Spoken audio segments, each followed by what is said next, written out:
নমস্কার। কবি সুকান্ত আচার্যের রচিত পতাকার পাঁচ রং। বলো তো দেখি, পতাকায় মোদের কয়টি রং আছে?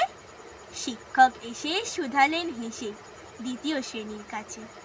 একসাথে মিলে সব ছেলে বলে চিৎকার করে জোরে, তিনটি বর্ণ রয়েছে রাঙানো জাতীয় পতাকা জুড়ে।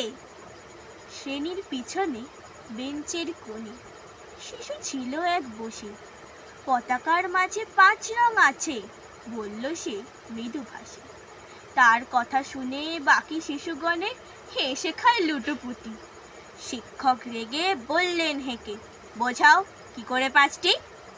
মাথা নিচু করে ভয়ার্ত স্বরে সরল শিশুটি বলে, ওপরে গেরুয়া, মাঝখানে সাদা, সবুজ আছে তার তলে, আর আছে আঁকা গোলাকার চাকা, নীল রং আছে এতে। শিক্ষক বলে, এটিকে ধরলে তবুও তো হচ্ছে চারটে। অবোধ শিশুটি বলল তখন, রং আছে আর এক, লাল লাল ছোপ দাগ দেখা যায় ওই পতাকার মাঝে। বাবাকে যখন আনলো ওরা, কফিনের ঢাকা খুলে জড়ানো রয়েছে দেহখানা তার পতাকা আর ফুলে। রক্তের দাগে ছিল লাল চোখ ওই পতাকার মাঝে।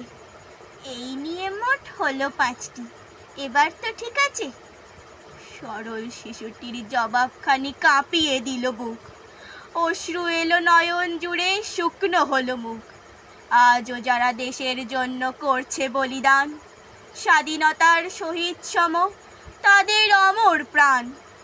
হয়েছি স্বাধীন, পেরিয়ে গেছে ৭০টি বছর। দেশ বাঁচাতে যাচ্ছে যে প্রাণ, রাখছে কি তার খবর? নমস্কার।